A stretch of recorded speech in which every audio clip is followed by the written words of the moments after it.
폼페이오 CIA 국장이 4월 초 평양을 방문했습니다. 트럼프 대통령의 특사 자격으로 김정은을 만났고 평양에서 북한 비핵화 구상과 보상 방안을 논의한 것으로 알려졌습니다. 드루킹 김모 씨를 모른다던 민주당이 드루킹 수사를 막으려 한 정황이 드러났습니다. 민주당은 지난해 9월 국민의당과 대선 때 고소고발 사건을 서로 취하하기로 하면서 드루킹을 취하 희망 명단에 올렸습니다. 인터넷 공간에서 프로그램을 동원한 대량 여론 조작이 있었다는 사실이 알려지자 인터넷 사용자들은 우려와 불만을 표했습니다. 드루킹 사건을 통해 그동안 설명과 달리 네이버가 매크로 프로그램에 뚫린다는 사실도 확인됐습니다. 한진그룹 조양호 회장 일가가 명품을 세금 신고 없이 밀반입했다는 의혹이 나왔습니다. 관세청은 조 회장 가족의 5년치 신용카드 사용 내역을 분석하고 있습니다. SNS에 무차별적으로 유통되는 광고를 믿고 물건을 구입했다가 낭패를 보는 소비자들이 늘고 있습니다. 광고를 믿지 않는다. 사기당하는 거죠. 더 깊은 뉴스입니다.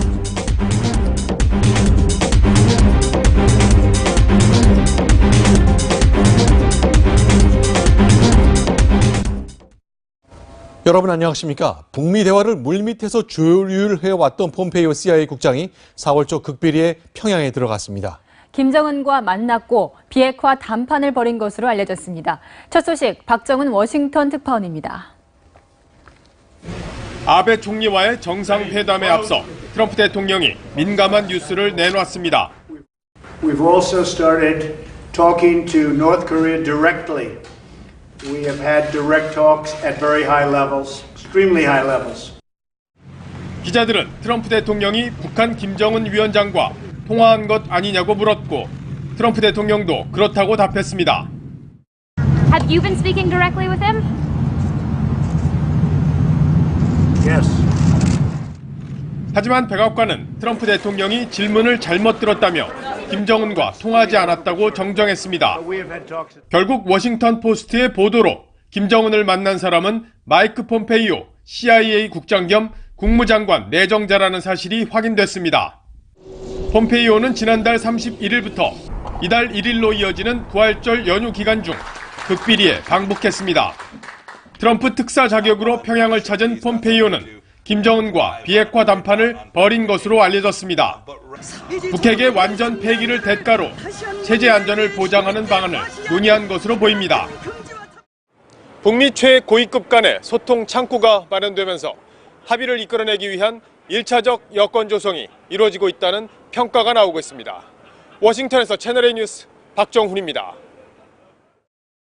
네, 지금 보신 것처럼 폼페이오가 평양에 들어갔다 나온 사실 오늘 아침 알려졌죠. 그 바람에 그동안 어딘지 석연치 않았던 김정은을 둘러싼 몇 가지 발언과 일정이 베일을 벗게 됐습니다. 곽정아 기자가 보도합니다. 우리 예술단은 4월 1일과 4월 3일 두 차례 방북 공연을 했습니다. 김정은은 당초 남북 합동 공연이 펼쳐지는 3일 등장할 것이라는 관측을 깨고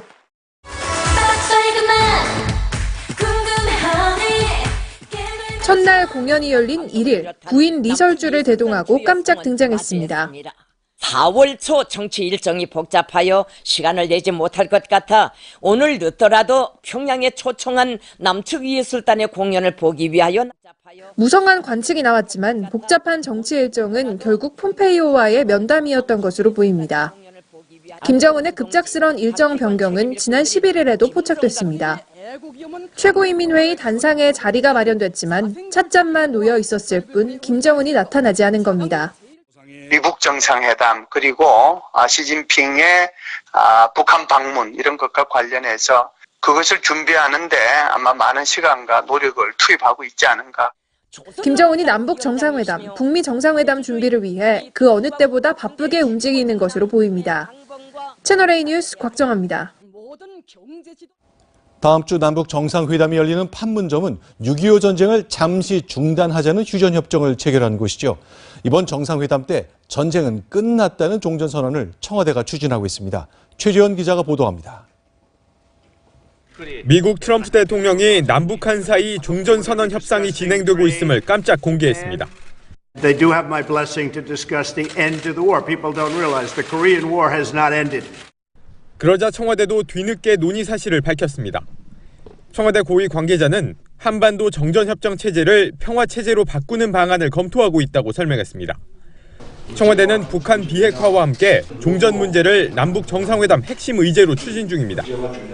문재인 대통령과 김정은 국무위원장 간 합의문에 한반도에서 전쟁이 끝났다는 종전선언을 담기 위해 북한을 설득하고 있는 것으로 알려졌습니다. 남북 정상회담과 북미 정상회담을 통해 비핵화와 종전선언 문제가 매듭지어질 경우 남북미 3국이나 남북미 중 4국 정상이 한자리에 모여 평화협정을 체결한다는 게 문 대통령의 구상입니다. 정의용 국가안보실장은 지난 12일 볼턴 백악관 국가안보 보좌관을 만나 남북미 정상회담 개최 문제를 논의했습니다. 채널A 뉴스 최재원입니다. 네, 지금 들으신 대로 종전선언과 떼어놓을 수 없는 것, 바로 남북한과 주변 강대국이 참여하는 평화협정입니다. 만약 체결된다면 65년째 총뿌리를 겨누고 있는 우리 상황도 큰 변화를 맞게 됩니다. 첫 시험대, 바로 비무장지대 DMZ입니다. 최선 기자가 보도합니다. 군사분계선이 가로지르고 마주하고 있는 철책 사이의 땅이 DMZ입니다. 1953년 정전협정 체결 당시 한반도 허리에 군사분계선을 그었고 이 선을 중심으로 남북으로 각각 2km씩 비무장지대를 설정했습니다.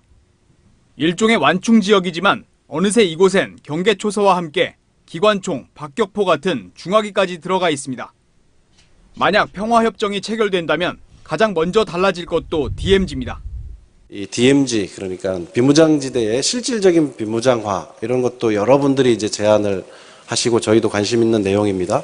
비무장지대, 평화지대와 같은. 군은 북한만 수용한다면 전방소초, GP 병력을 뒤로 물리고 중화기 같은 무기도 완전히 빼는 방안을 검토 중입니다.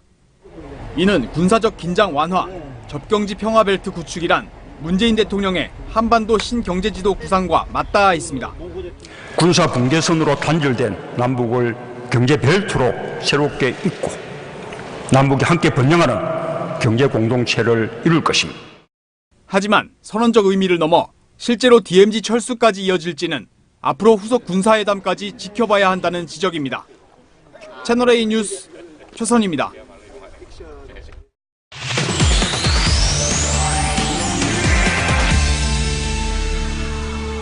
네, 미국과 북한의 평양 극비 회동 뉴스 분석으로 이어가겠습니다. 태원 국제부장 나와 있습니다. 안녕하세요. 네. 오늘의 분석 키워드는 뭔가요? 네, 오늘은 부활절에 일어난 일이죠. 부활절에 평양 회동에 대해서 한번 분석해 보겠습니다.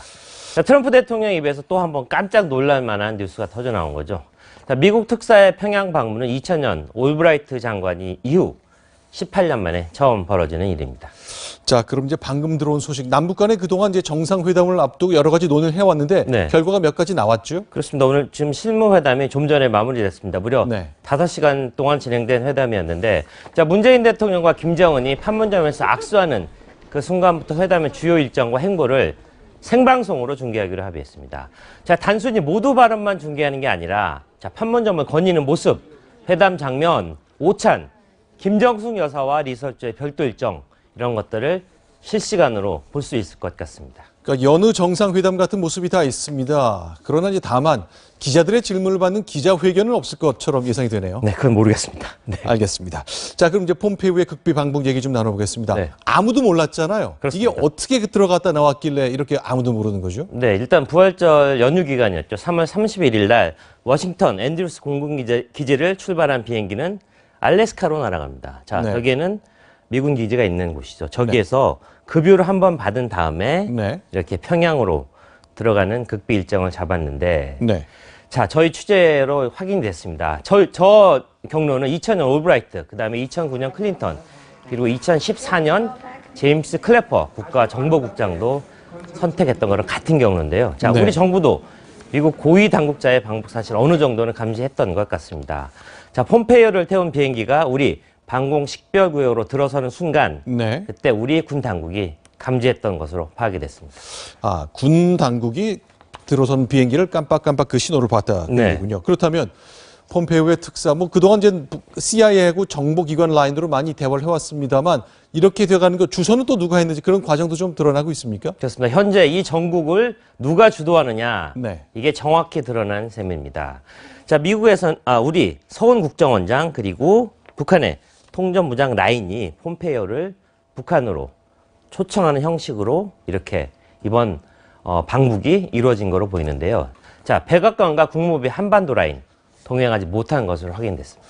자, 그렇다면 이제 4월 초명별 그게 언제입니까? 이제 거의 2주가 더 된 일인데 네. 그때 있었던 일이 이제 뒤늦게 공개됐거든요. 그 바람에 평양에 들어갔다 왔구나 하는 걸 알았다면 다시 한번 되새겨 볼 만한 그런 일들이 좀 있었죠. 그렇습니다. 북한의 비핵화 의지를 전혀 믿지 않는 것처럼 보였던 게 바로 트럼프 대통령 아니겠습니까? 네. 자, 그 트럼프 대통령이 갑자기 김정은 믿을 만하다 이런 이야기를 했던 발언, 그 배경이 바로 폼페이오의 극비 방북이었던 것 같습니다.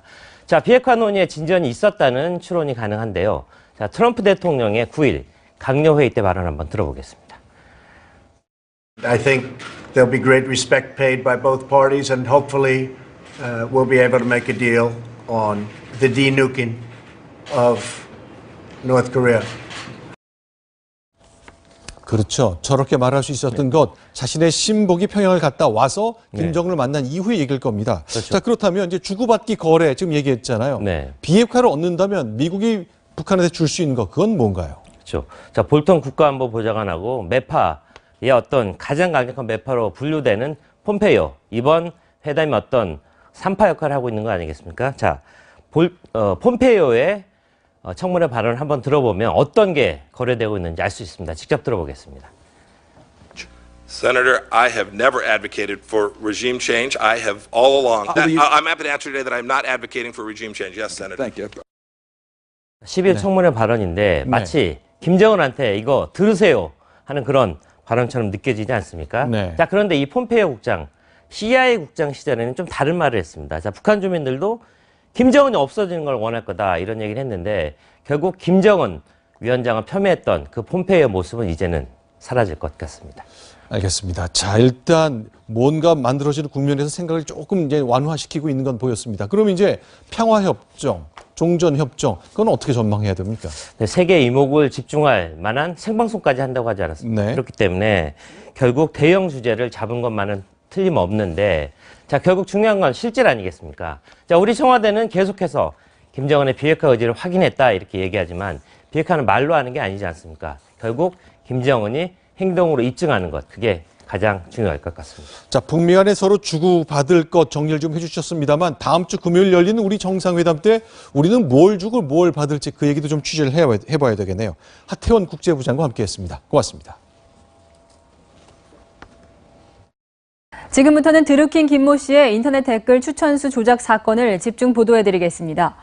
경찰은 오늘 드루킹 일당의 공범으로 지목된 박모 씨에 대해서 사전 구속영장을 신청했습니다. 박 씨는 인터넷에서 서유기라는 필명으로 활동하면서 드루킹이 운영해온 인터넷 카페 관리에 깊숙이 관여해왔습니다. 그런데 서유기 박 씨가 이미 2년 전에 여론 조작을 했던 정황이 추가로 드러났습니다. 김기정 기자입니다. 2016년 11월 13일 서유기로 알려진 박모 씨가 온라인 커뮤니티에 글을 올립니다. 해당 글의 조회수는 2만 건에 육박하고 추천도 256번을 받으면서 인기 게시글로 선정됩니다. 댓글은 5개에 불과한데 추천 건수는 비정상적으로 급증한 겁니다. 그러자 커뮤니티는 박 씨의 계정을 차단했습니다. 박 씨가 올린 다른 게시글을 확인한 결과 여러 개의 아이디로 매번 추천수를 조작했다고 결론을 내린 겁니다. 전문가들은 댓글 수를 조작하는 매크로 프로그램의 사용 가능성이 있다고 설명합니다.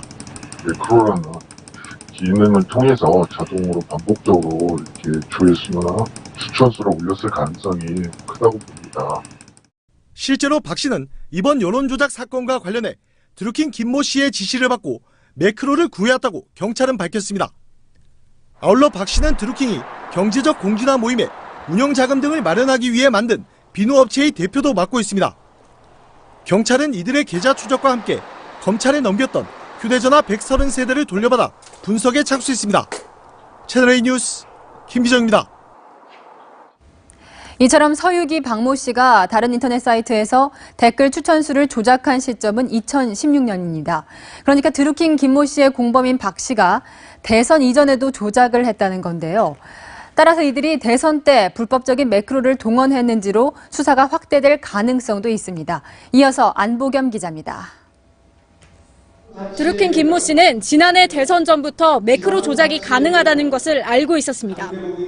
2012년 대선까지 이어지는 과정에서 이렇게 온라인 여론을 돌리기 위해서 댓글 공작을 하고 또 이제 뭐 예를 들면 기계를 돌리고 하는 부분들.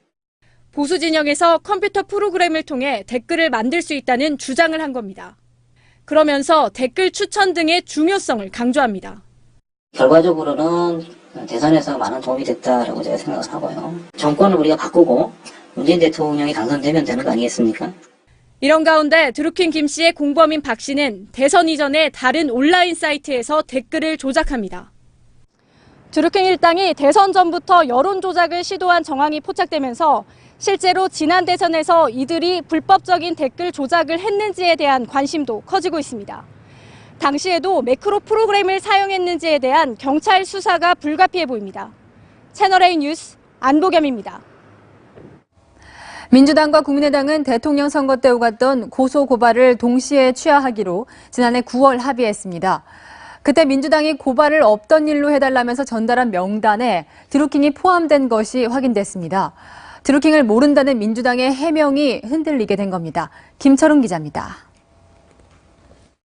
자기들의 활동을 대부분 세계 일방적으로 보내온 내용이 대부분이고. 경찰은 드루킹 사건과 김경수 의원의 연관 지점을 찾지 못했다고. 더불어민주당은 흔한 지지자 중 한 명일 뿐이라며 드루킹과의 연관성을 부인하고 있습니다. 그러나 야당은 민주당 지도부가 드루킹을 특별히 감싼 정황 증거도 나왔다며 공세에 나섰습니다. 지난해 9월 민주당이 국민의당의 쌍방 고발 취소를 요청한 문재인 공식 팬카페 회원 연루 사건들 중에 드루킹 사건도 포함됐다는 겁니다. 대선을 한 달 앞두고 문재인 공식 팬카페 포털 사이트의 주요 기사를 조작하는 방법을 고지해 고발당했던 드루킹은 덕분에 검찰 수사에서 벗어났습니다. 대선 기간에 민주당이 드루킹으로부터 커다란 혜택을 받았다는 거 아닙니까? 반면 민주당은 국민의당과 협의 과정에서 양측의 팬카페 직위 등에 대해 고발을 일괄 취소하기로 한 것일 뿐이라고 선을 그었습니다. 고발당한 문팬 14명에 드루킹이 포함되어 있는지 알 수 없는 상황이었습니다. 여야가 또다시 팽팽한 진실 공방에 돌입했습니다.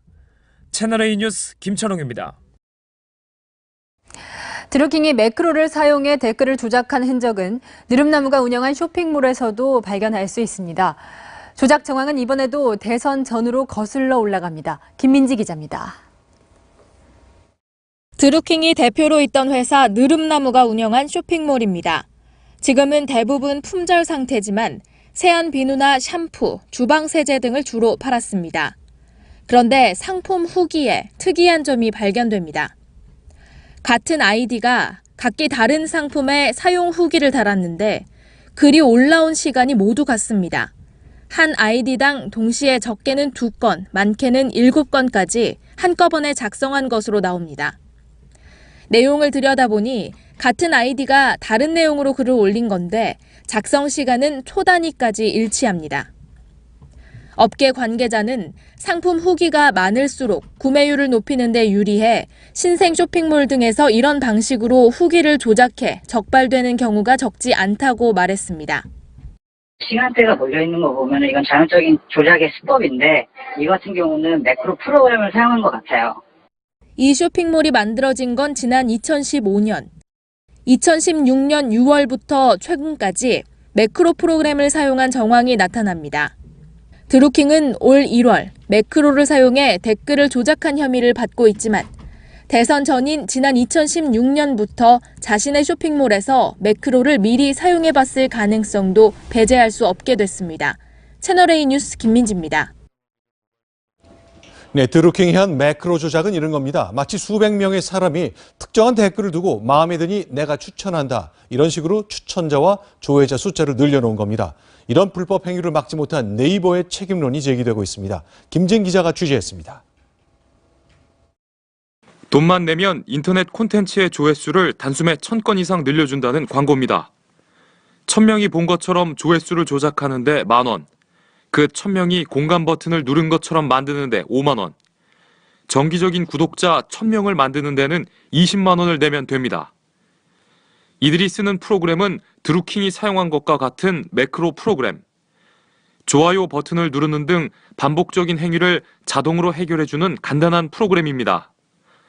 올해 초 전직 프로게이머가 이 같은 프로그램을 이용해 네이버 검색 순위를 조작하다 적발되기도 했습니다. 시간 순서대로 정렬하는 구글과 달리 네이버는 조회수가 많은 콘텐츠를 상위권에 노출해주기 때문입니다.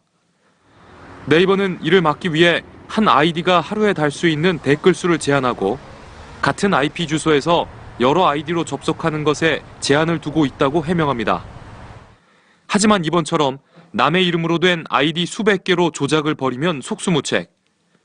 그런데도 네이버가 조회수를 고집하는 건 광고비 수입 때문이라는 지적이 나옵니다. 네이버는 광고글을 상위권에 노출해주는 대가로 업체들로부터 광고비를 받습니다. 한 해 광고 수입만 3조 원이 넘습니다.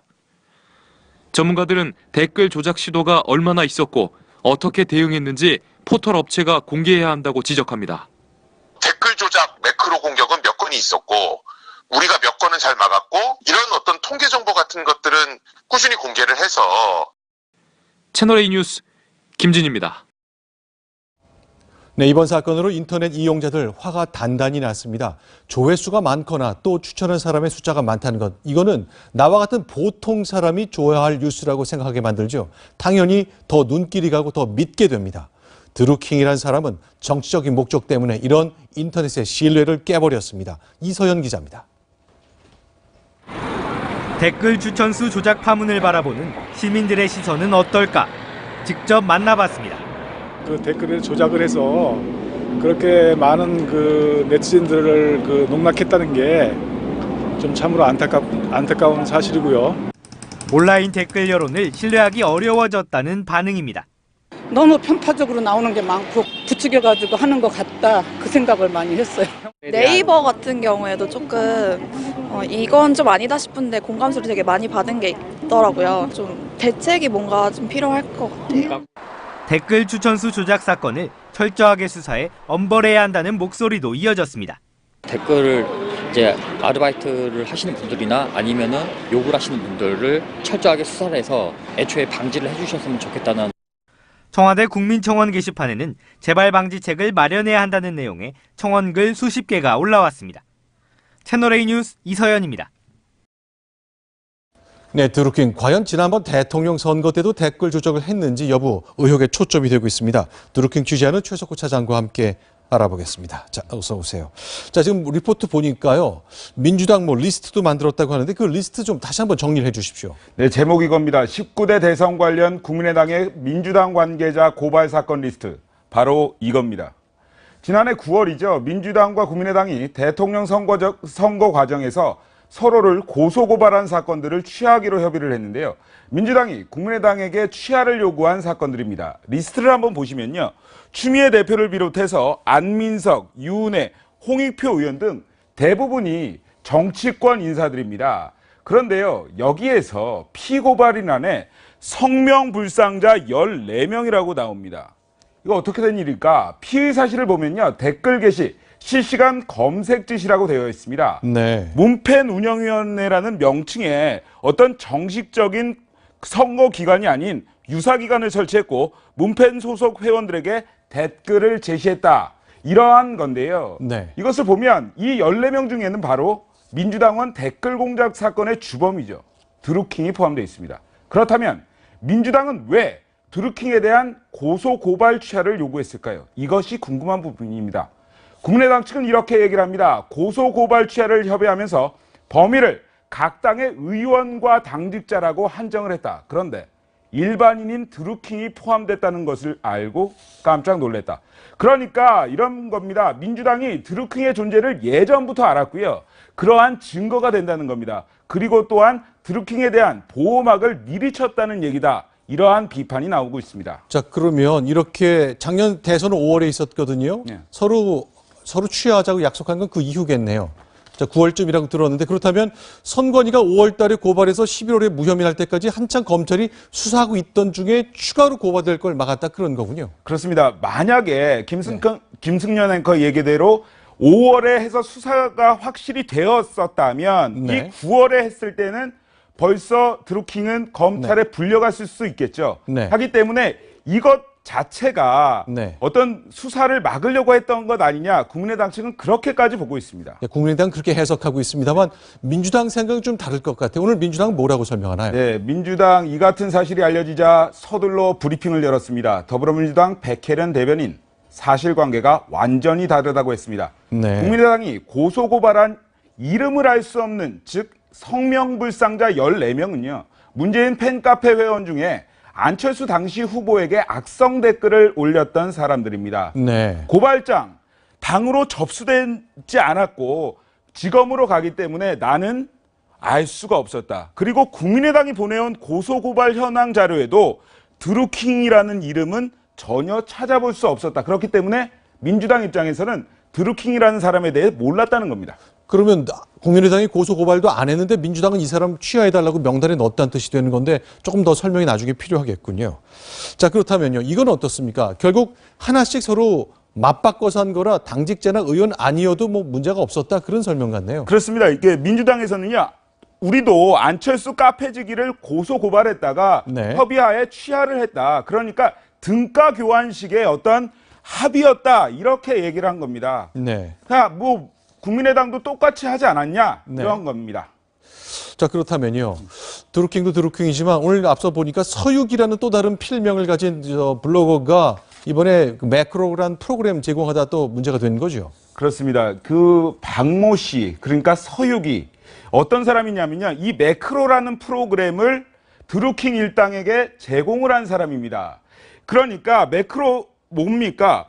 그 한없이 여론 조작을 할 수 있는 불법 프로그램인데요. 네. 그런데 이 사람이 2016년 11월에도 같은 방식으로 여론을 조작했다. 네. 이러한 것이 채널A 취재 결과 확인이 됐습니다. 네. 그러니까 2018년 1월에 지금 현재 걸렸던 것 말고도 네. 2년 전에 똑같은 것이 있었던 건데 네. 대선 전이라는 것이 중요합니다. 네. 그러니까 경찰이 보는 것은 이겁니다. 만약 이 과정에서도 매크로라는 불법 프로그램이 이용이 됐는지 네. 그리고 이런 박모 씨가 포함된 드루킹 일당이 2017년 5월 대선에서도 여론 조작에 가담을 했는지 어떻게 가담을 했는지 이것이 수사의 핵심입니다. 알겠습니다. 이제 3명이 구속됐고 1명이 추가로 이제 사전 영장이 청구된 건데 그 연관성, 경찰의 수사가 모아진다는 것까지 얘기를 나눠봤습니다. 최석호 차장과 함께했습니다. 고맙습니다. 드루킹이 운영한 경공모, 경제적 공진화 모임의 회원은 2,500명에 이르는데요. 최근 여론조작 사건이 불거진 뒤 경공모의 핵심 회원들이 언론사와 인터뷰한 회원을 색출하는 작업에 나섰다는 증언이 나왔습니다. 이동재 기자입니다. 매달 드루킹의 정기 강연에 참석했던 경공모 회원 A씨. 채널A와의 인터뷰에서 경공모는 일반 회원끼리 접촉이 어려운 구조라며 모임의 분란을 막기 위해 회원들을 서로 다른 계급으로 분리해서 운영했다고 설명했습니다. 그러면서 소수의 핵심 회원들이 언론과 접촉한 회원을 색출 중이라고 밝혔습니다. 30명 정도인 최상위 등급 회원들이 증거인멸에 나서며 일반 회원들의 입단 속에 나섰다는 겁니다. 또 핵심 회원들이 언론과 인터뷰한 일반 회원의 변조된 음성을 복원할까 두려워 선뜻 나서지 못하는 사람들이 많다고 덧붙였습니다. A씨는 채널A와의 인터뷰에서도 자신의 음성을 절대 사용하지 말아달라고 당부했습니다. 경공모가 처음에 어떻게 설립되는지를 보여주는 증언도 나오고 있습니다. 드루킹의 옛 지인인 B씨는 10년 전에는 드루킹이 경제 관련 인터넷 카페 활동을 활발히 했다며 당시 카페 회원 20여 명이 경공모의 초창기 멤버가 됐다고 말했습니다. 당시 드루킹은 유가와 환율, 주식시장 예측과 관련된 글을 올리기도 했습니다. 채널A 뉴스 이동재입니다. 채널A는 어제 드루킹 김모 씨가 지난해 대선 때 문재인 당시 후보의 지지단체인 경인선도 주도했다고 전해드렸는데요. 이 경인선은 박근혜 전 대통령 탄핵소추안이 국회에서 가결된 때부터 문 당시 후보 관련 기사에 선풀, 즉 착한 댓글을 다는 운동에 나선 것으로 드러났습니다. 전혜정 기자입니다.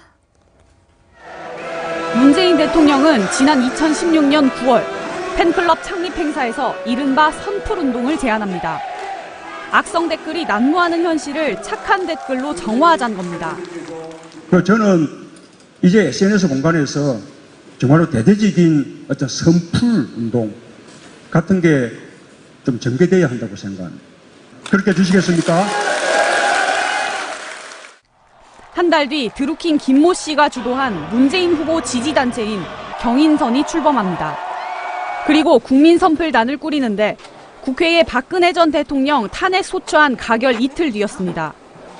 경인선 블로그에 올라오는 문재인 지지글들을 온라인 커뮤니티와 SNS 등에 퍼나르고 악의적인 댓글에는 비공감 클릭수를 늘리도록 독려했습니다.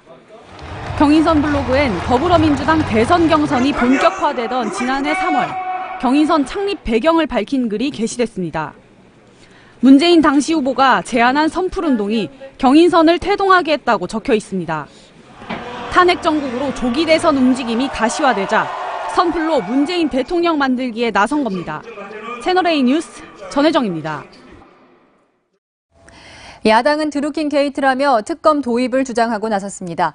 반면 청와대와 여당은 우리도 피해자라며 근거 없는 공세를 멈추라고 반박하고 있습니다. 김도형 기자입니다. 천막농성에 들어간 자유한국당은 김기식 전 금융감독원장과 김경수 더불어민주당 의원을 겨냥해 이른바 KKS 쌍끌이 특검을 주장하고 있습니다. 나는 이런 여론조작 범죄 조직이 드루킹 하나만 있었을까? 나는 하나만 아니라고. 특검으로 갈 수밖에 없지 않느냐. 바른미래당은 이번 사건을 드루킹 게이트로 규정하며 공세의 수위를 높였습니다. 문 대통령께서는 이 드루킹 게이트에 대해서 정말 몰랐는지 지난 대선 송두리째 뒤흔들 수 있는 사건이라고 저는 생각합니다. 여당과 청와대는 근거 없는 정치 공세를 멈추라고 맞섰습니다. 어제는 뜬금없는 텐트쇼를 벌이고 있습니다. 이런 막가파식 무책임한 정치는 정말 저도 처음 봅니다. 김의겸 청와대 대변인은 사건의 본질은 간단하다면서 누군가의 불법 행위에 정부 여당이 피해를 입었다는 것이라고 강조했습니다. 그러면서 야당의 공세를 정부 여당의 흠집을 내거나 모욕을 주려는 것이라고 비판했습니다. 채널A 뉴스 김도형입니다. 네, 드루킹 댓글 조작 사건 관련 속보, 사회부 우정열 차장과 자세한 얘기 나눠보겠습니다. 네, 먼저 이 드루킹 김모 씨가 운영한 이 경공모의 주요 활동 공간이자 이 댓글 여론 조작 사건의 이 피의자들이 산적들의 소굴이라는 뜻으로 이 산채라고 불렀던 곳이죠. 이 파주 느릅나무 출판사. 네. 이곳의 임대 계약을 살펴보면 이상한 점이 한두 가지가 아니라고요. 네, 이 준비한 그래픽부터 보실까요? 네. 이 느릅나무 출판사는 파주 출판단지 안에 있는 4층짜리 건물에서 1층과 2층 전체 그리고 3층 일부를 월세로 빌려서 쓰고 있습니다. 처음 임대 계약을 맺은 2014년 11월로 가볼까요? 이 당시에는 2층 일부만 임대를 했는데 2층 전체 공간을 201호와 202호로 쪼개서 각각 B사와 U사라는 사업체 명의로 빌렸습니다. 이 부동산 업체에 따르면 자신들이 경공모 회원이라고 하는 사람들이 와서 경공모 사무실로 쓰려고 한다 이렇게 말했다고 하는데요. 그런데 이 두 회사의 주소지를 저희 취재진이 확인해 봤더니 모두 인근 도시에 있는 아파트였습니다. 이 사업 실체가 불분명한 회사가 이 쪼개기 방식으로 2층을 빌린 이유부터가 의문입니다. 네, 그러다 이후에 이 드루킹 김모 씨가 나타나게 되는 건가요? 네, 바로 4개월 뒤의 일인데요. 이 쪼개기로 빌렸던 2층을 다시 하나로 합쳐서 드루킹 김모 씨가 임대 계약을 합니다. 얼마 뒤에 이 임대 계약 명의가 느릅나무 출판사로 바뀌었고요. 이 같은 해 1층과 3층도 임대 계약을 맺는데 1층과 3층을 빌린 박모 씨는 이 서유기라는 필명으로 알려진 경공모의 핵심 회원이었고요. 이 댓글 추천수 조작에 가담해서 경찰이 오늘 구속영장을 신청한 인물입니다. 네, 굉장히 복잡한데 네. 같은 모임 사람들이 이렇게 쪼개기 계약을 할 만한 이유가 있습니까? 저희도 참 궁금해서 이 건물주를 직접 만나서 물어봤습니다. 그런데 건물주도 월세 계약을 따로 맺고 실제로는 왜 출판사로 함께 쓰나 그 이유가 궁금하다고 했습니다. 직접 들어보시죠. 1층은 느릅나무 출판사가 아니란 말씀이세요? 그렇죠. 1층 출판사가 아니에요. 근데 이런 1층에 느릅나무라 이렇게 붙여져 있는데요, 스티커가. 그건 저도 좀 의문입니다. 왜 그렇게 붙여져 있는지. 이상한 점은 이것뿐만이 아닙니다. 이 출판단지에 입주하려면 관리를 맡고 있는 한국산업단지공단에 출판 계획을 제출하고 별도의 입주 계약을 맺어야 하는데요. 이 느릅나무 출판사는 이 계약도 맺지 않아서 공단 측이 어제 경찰에 고발장을 낸 상태입니다. 네, 경공모의 운영비가 또 연간 11억 원이나 된다고 하는데 이것의 출처도 지금 의문이라고요. 네, 이 경공모의 수입은 보시면 친환경 비누, 유산균 음료, 그리고 죽염, 수입 원당 같은 제품을 회원들에게 판 수익금하고요. 매달 2-3차례 정도 열리는 온라인, 오프라인 강연, 수강료 명목으로 회원 1인당 월 9만 원씩 받는 돈 정도가 전부인데요. 이 2,500명 수준인 회원 수를 감안하면 비용을 제하기 전 매출만으로도 11억 원 채우기 쉽지 않을 거다. 이런 지적이 나옵니다. 이 경찰이 금융사건 전문인 범죄수익 환수팀을 수사팀에 합류시켜서 이 드루킹 김 씨 그리고 서유기 박 씨 등의 금융 계좌를 분석하고 있는데요. 이 경찰 수사를 통해서 느릅나무 출판사의 실소유주 의혹 그리고 경공모 자금의 출처 논란 해소될지 지켜봐야겠습니다. 네, 여기까지 듣겠습니다. 사회부 우정열 차장이었습니다.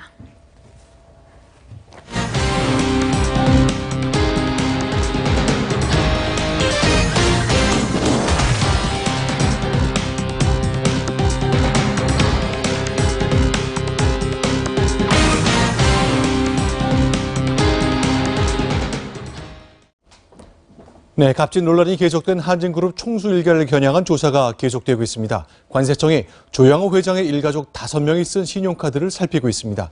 홍일아 기자가 보도합니다. 관세청이 한진그룹 총수 일가의 해외 신용카드 내역 분석에 착수했습니다. 조양호 회장 부부와 조현민 전무 등 5명이 대상으로 2013년부터 5년간 쓴 카드 내역을 들여다보겠다는 겁니다. 관세청 관계자는 채널A와 통화에서 세관에 신고하지 않은 내역이 있는지 살펴볼 것이라고 말했습니다. 관세법상 면세 한도인 $600 이상을 쓰고도 신고하지 않으면 처벌 대상입니다. 이런 조치는 대한항공 직원이 작성했다는 SNS 글 등이 확산된 데 따른 것으로 한 매체는 총수 일가가 해외에서 명품을 구입한 뒤 입국편 사무장에게 맡겨서 세관 신고를 생략하고 반입했다고 직원의 제보라며 보도했습니다. 대한항공에서는 그들의 권력, 오너 일가의 오만과 독단을 견제할 만한 구조적인 시스템이 되어 있지 않기 때문이다. 명품 반입 의혹에 대해 대한항공은 사실관계를 확인 중이라고 밝혔습니다. 출입 기자단에게는 언론사 제보 중에는 사실관계가 확실치 않은 것들이 상당수 뒤섞여 있다며 당혹스럽다는 입장을 내놨습니다. 채널A 뉴스 홍일아입니다. 임기 중에 큰 영업 성과를 냈던 포스코의 최고 경영자가 갑자기 물러났습니다. 아직 임기가 2년 남아 있습니다. 외압 때문에 사퇴했다는 논란이 일고 있습니다. 이상희 기자가 보도합니다. 포스코 권호준 회장이 오늘 열린 임시이사회에서 사퇴 의사를 밝혔습니다. 포스코는 지난해 영업이익 4조 원 이상 기록해 6년 만에 최대 성과를 냈습니다. 2014년 취임한 권 회장이 강도 높은 구조조정에 성공했기 때문이라는 분석입니다. 이런 경영 성과지만 문재인 대통령 취임 이후 대통령 해외 순방에 동행하지 않아 사퇴 압박을 받는 것 아니냐는 논란이 제기됐습니다. 권 회장 이전에 포스코 역대 회장 7명 모두 임기를 채우지 못하고 중도에 물러나면서 매번 정권 압력설이 제기됐습니다. 고 박태준 초대 회장을 시작으로 권 회장의 직전인 정준양 회장까지 역대 모든 포스코 회장이 마찬가지였습니다. 현직 대통령과 갈등을 빚거나 정권이 교체된 이후에는 임기가 남아도 물러났기 때문입니다. 민영화된 포스코는 외국인 지분이 57%에 이르지만 국민연금공단이 11% 넘는 단일 최대 주주라 정부 영향력이 절대적입니다. KT 황창규 회장에게도 사퇴하라는 무언의 압력이 있었다는 설이 끊이지 않습니다. 한국 반도체 산업을 세계 인류로 성장시켰지만 국회의원에게 후원금을 쪼개 보냈다는 혐의로 강도 높은 소환 조사까지 받고 있습니다. 채널A 뉴스 이상희입니다. 월급날 사회복무원들의 요원들의 차비만 지급하지 않았습니다. 논란이 되자 뒤늦게 주긴 줬는데 이런 일이 왜 벌어졌는지 구미시의 궁색한 해명 들어보시죠. 배유미 기자입니다. 날인 지난 10일 구미시에서 근무하는 사회복무요원 214명은 시청에서 보낸 문자 한 통을 받습니다. 예산이 부족해 이번 달 월급 중 교통비를 주지 못한다는 내용이었습니다. 어떤 친구는 또 돈을 좀 아껴 써야 되는데 자기 쓸 돈이 이제 또 적으니까 밥 먹는데 좀 저희랑 같이 못 어울려 먹고 그런 게. 한 사회복무요원은 온라인 커뮤니티에 시에서 짓는 수백억짜리 테마파크 기사와 문자를 함께 올리며 허탈감을 드러내기도 했습니다. 구미시가 예산이 없어 줄 수 없다던 교통비는 1인당 4에서 5만 원, 모두 958만 원이었습니다. 왜 이런 일이 벌어졌을까? 구미시에 물었습니다. 올해 이제 1월분에서 3월분 국비 도정이 내려왔는데 그 부분에서 이번 달에는 이제 예상적으로 인원이 좀 증가되면서 받아놓은 예산보다 인원이 갑자기 늘어 지급하지 못했단 겁니다. 다른 지자체들은 있을 수 없는 일이라고 말합니다. 그게 왜 그렇지? 예산이 확보돼 있는 한도 내에서 인원을 받아서 근무를 하고 복무를 시키겠죠? 줄 예산이 월급이 없는데 받아가지고는 안 되잖아요. 인터넷 카페와 SNS 등에는 이 같은 사실이 알려지자 구미시를 비난하는 글이 쇄도했습니다. 논란이 일자 구미시는 문자를 보낸 다음 날 곧바로 밀린 교통비를 지급했습니다. 다음 달 교통비를 미리 당겨 부랴부랴 챙겨줬지만 구미시의 안일한 행정에 시민들의 분노는 수그러들지 않고 있습니다. 채널A 뉴스 배유입니다. 취약 전 아동이 있는 집에 매달 10만 원씩 주기로 한 아동수당이 올해 9월부터 지급됩니다. 6세 미만 자녀가 있는 가구 중 95% 정도가 해당된다는데요. 큰 도움이 된다는 반응도 있지만 저소득층 위주로 지원해야 한다는 목소리도 많습니다. 정지영 기자입니다. 아동수당 10만 원 지급 기준은 전체 2인 가구 이상 가운데 경제적 수준 90% 이하입니다. 만 6세 미만의 자녀가 있는 경우만 따지면 95.3%가 수급 대상입니다. 기본 재산 없이 소득만 있으면 3인 가구는 월소득 1,170만 원 이하여야 해당됩니다. 재산이 3억 원 있을 경우엔 월소득이 858만 원 이하여야 합니다. 2012년 10월 이후 출생한 아동이 대상입니다. 양육비가 부담인 부모들은 일단 반기는 분위기입니다. 아이들에게 엄마가 제공해주는 그런 여러 가지 생활의 퀄리티가 좀 높아지겠죠. 그러나 과연 월 10만 원을 더 받는다고 해서 아이를 더 낳겠냐는 회의적인 반응도 있습니다. 이것 때문에 둘째를 낳고 싶다거나 그런 느낌으로 와닿는 혜택은 아닌 것 같습니다. 애 한 명 키우는데 돈 많이 드는데 한 달에 10만 원씩이라고 해서 크게 도움 되는 것 같죠. 올해는 9월에서 12월 사이 아동수당 예산으로 9,500억 원을 편성했습니다. 내년에는 이보다 3배 많은 2조 8,500억 원의 예산이 필요합니다. 채널A 뉴스 정지영입니다.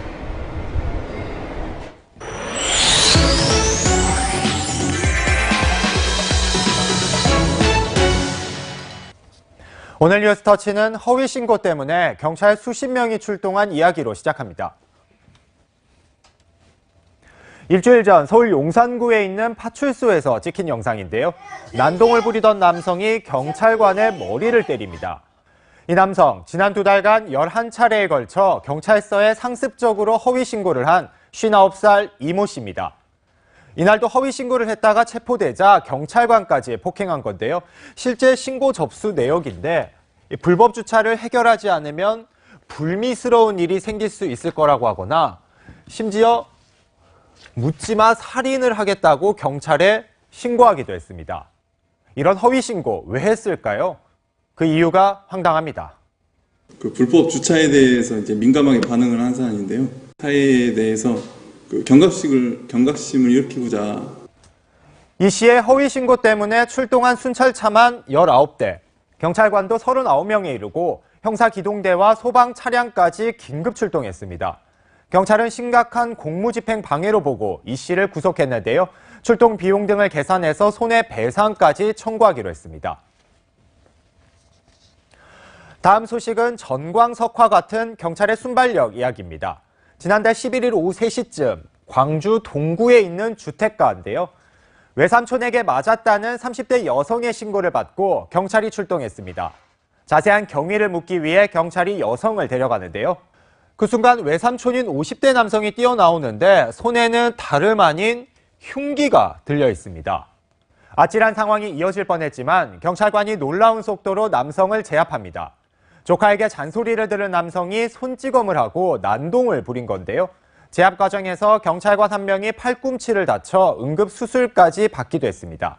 경찰은 가족 간의 불화로 일어난 일로 보고 외삼촌을 단순 폭행으로만 입건했습니다. 마지막 소식은 맨홀에서 발견된 여성입니다. 어제 오후 3시쯤 서울 강남역 근처 이면도로 모습입니다. 소방관이 밧줄을 메고 급히 맨홀 안으로 들어갑니다. 5m 깊이 맨홀 안에는 20대 여성이 있었는데요. 길을 걷다가 맨홀에 빠진 겁니다. 당시 건설업체 인부들은 맨홀 안을 살펴보기 위해 뚜껑을 연 뒤 안전막을 가지러 잠깐 자리를 비운 상태였는데요. 여성이 이 맨홀을 미처 발견하지 못해 사고가 난 것으로 전해졌습니다. 다행히 여성은 추락한 지 20분 만에 구조됐고 크게 다치진 않았습니다. 지금까지 뉴스터치였습니다.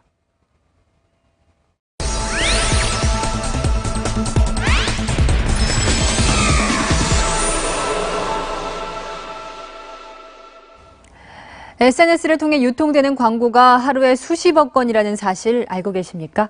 그런데 현란하고 솔깃한 이 광고만 믿고 물건을 덜컥 구입했다가 낭패 보는 분들이 많습니다.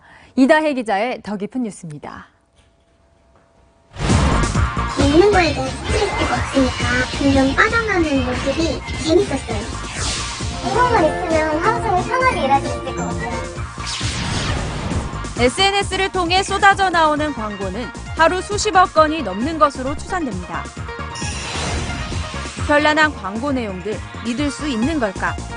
페이스북에 올라온 제품 광고들을 검증해봤습니다.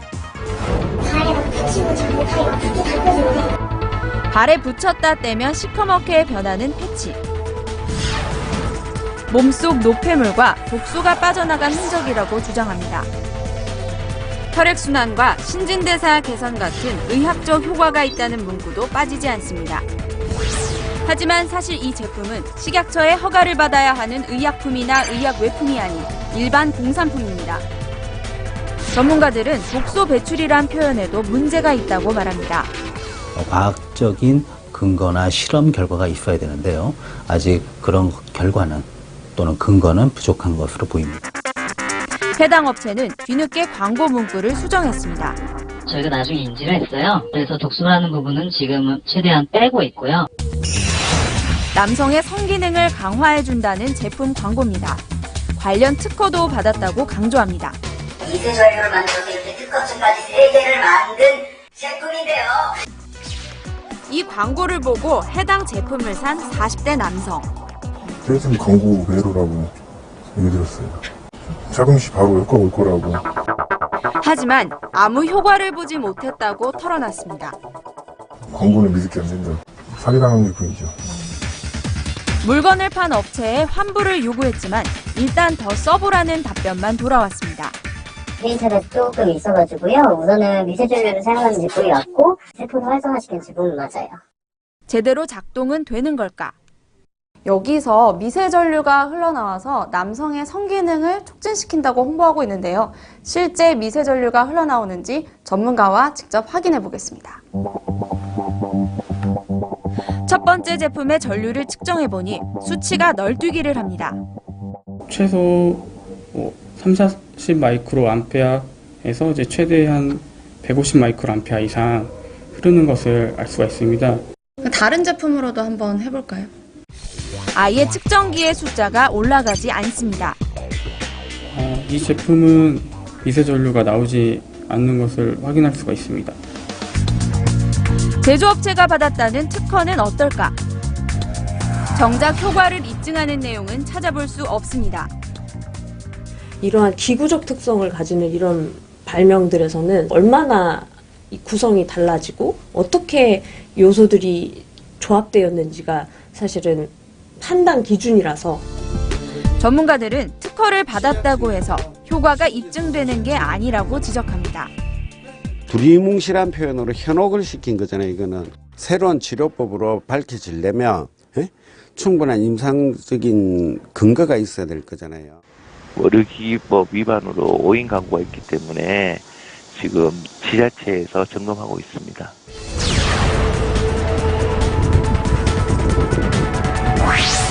업체 측의 입장은 어떨까? 홈페이지에 적힌 주소를 찾아가 봤습니다. 도용하는 데도 있기 때문에 그건 저희 책임이 아니잖아요. 지난해 온라인 광고 시장 규모는 4조 4천억 원을 넘었고 이 중 SNS나 포털에 게시된 동영상 광고 비중은 절반에 육박합니다. 하지만 허위 과장 광고에 대한 규제는 신고나 제보를 받아야만 이뤄지는 게 대부분. 징벌적 손해배상 제도와 집단 소송 등 소비자를 보호하는 제도 마련이 필요하다는 지적입니다. 이익의 수준이 나중에 이게 발각됐을 때 그 처벌의 어떤 강도보다 훨씬 크기 때문에 이 처벌의 강도가 좀 더 상향 조정되지 않는 한은 위법한 광고 행위는 쉽게 사라지지는 않을 것이라고 봅니다. 채널A 뉴스 이다혜입니다. 네, 신성일 씨가 최은희 선생의 빈소를 찾았습니다. 고인은 청년 신인 배우에게 이름까지 지어준 인연이 있죠. 별 성자의 하나 일, 그러니까 하나밖에 없는 최고의 스타가 되란 뜻입니다. 김종석 기자입니다. 지난해 폐암 진단을 받고 지방의 한 요양병원에서 투병 중인 신성일 씨가 몸소 고인의 빈소를 찾았습니다. 가면이 못 오니까. 침통한 표정으로 영정 앞에 서고 유족과도 오랜만에 회호합니다. 상균이 너 나 기억나니? 그럼요. 너 뭐야 버지니아에서 만났을 때 기억나? 신성일 씨는 3000대 1의 경쟁률을 뚫고 최 씨와 신상옥 감독의 제작사인 신필름의 첫 번째 전속 배우로 영역에 발을 들였습니다. 신성일이란 이름도 신필름의 첫 번째 별이 되라는 뜻으로 고인이 지어준 예명. 그의 데뷔작은 최은희 씨와 함께 출연한 로맨스 빠빠입니다. 신상욱 감독이 돌아가셨을 때 나는 감옥소에 있을 때였어요. 그래서 내가 그에 대해서 나는 참 그 문상을 모일 때 마음이 좀 서운한데. 네. 고인과 신상옥 감독의 인연을 되짚으면서 그는 꽤 오랜 시간 빈소를 지켰습니다. 또 한 명의 영화계의 거장도 빈소를 찾아 애도를 표했습니다. 한국 영화를 가장 빛냈던 시절에 그때를 주도적으로 끌고 갔던 배우시고 배우 김창숙 씨도 고인의 넋을 길었습니다. 최 씨의 유족은 고인의 생전 뜻에 따라 별세 직후 각막 기증 절차를 진행했다고 밝혔습니다. 채널A 뉴스 김종석입니다. 민주당 서울시장 경선이 오늘부터 시작되면서 서울시장 선거가 더 뜨거워졌습니다. 일찌감치 후보가 된 자유한국당 김문수 후보는 보수 표밭을 다졌습니다. 안건우 기자입니다. 박원순 서울시장과 안철수 바른미래당 인재영입위원장이 경쟁자로 한 행사장에서 만났습니다. 두 사람은 악수만 나눴을 뿐 대화 한마디 없었습니다. 박 시장이 재임 시절 성과를 강조하자 신규 채용자는 반드시 10%는 장애인 중에서 뽑으라. 이런 노력들을 사실 서울시는 끊임없이 해왔습니다. 안 위원장은 박 시장을 면전에서 비판했습니다. 서울의 25개 자치구 중에서 8개 자치구가 아직도 특수학교가 없습니다. 민주당 서울시장 경선이 오늘부터 시작되면서 후발주자들의 공격은 거세졌습니다. 서울 시민들이 지금 무엇 때문에 고통받고 있는지에 대해서 굉장히 무뎌지셨다라는 것을 느꼈습니다. 박원순 시장님에 대한 부정적 여론이 워낙 광범위하게 형성돼 있기 때문에 일찌감치 후보로 확정된 자유한국당 김문수 후보는 보수 결집에 주력했습니다. 주체 사상을 하든 그들이 국회만 하는 것이 아니라 지금은 청와대까지 다 잡았어요. 안철수 위원장은 오늘 바른미래당 서울시장 면접을 끝냈고 민주당이 결선 투표까지 가더라도 다음 주 초에는 서울시장 대진표가 확정될 예정입니다. 채널A 뉴스 안건우입니다.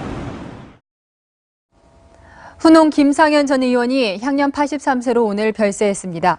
김 전 의원은 김대중 전 대통령의 측근인 동교동계 인사로 김영삼 전 대통령 측 상도동계와 함께 구성한 민주화 추진협의회 공동의장 대행을 지냈습니다. 민주당 계열의 정당에 주로 몸담으며 6선 의원을 지낸 김 전 의원은 더불어민주당 상임 고문을 맡았고 새천년 민주당 시절에는 노무현 대통령 당선에도 힘을 보탰습니다. 다음 소식입니다. 100세 시대의 가장 무서운 질병인 치매는 조기 예측이 중요한데요. 고령자가 많이 거주하는 경남 의령군에서 주민 1,600명의 뇌를 조사한다고 합니다. 국내에서는 처음으로 대규모 치매 연구를 하는 겁니다. 정용진 기자입니다. 뇌파 측정기를 쓰고 주의력과 감각, 지각 등 뇌 검사를 하고 있습니다. 뇌 변화를 감지해 치매 가능성 여부를 검사하는 겁니다. 아직까지는 모르지만 이제 나이가 들어갈수록 관심이 많죠. 제일 무서운 병이잖아요. 경남 의령군은 지난해부터 50대부터 70대까지 주민 1,600명을 대상으로 뇌 노화를 조사하고 있습니다. 다른 지역으로 이동하지 않는 그런 마을이고요. 우리나라의 제일 초고령화가 되어 있는 마을이기도 합니다. 나이가 들고 뇌의 노화 수준이 높을수록 치매 발병 가능성도 높아집니다. 컴퓨터와 무선으로 연결된 뇌파 측정기입니다. 머리에 착용하면 실시간으로 뇌 변화를 감지할 수 있는데요. 이렇게 수집된 정보를 분석해 뇌 노화 지도를 만들고 있습니다. 의령군은 이미 조사를 마친 500명의 검사 결과를 통해 13개 읍면 지역별로 치매 위험군 지도를 만들었습니다. 이 지도를 통해 치매 발병 가능성 높은 주민이 어느 지역에 얼마나 있는지 한눈에 알아볼 수 있습니다. 또한 치매 위험군이 많은 지역에 MRI와 약물 치료 등 관련 전문 치료 지원으로 치매를 예방하게 됩니다. 어떻게 치매가 진행되는지 또 치매가 발병하는 요인이 뭔지를 좀 구체적으로 연구하기 위한 것입니다.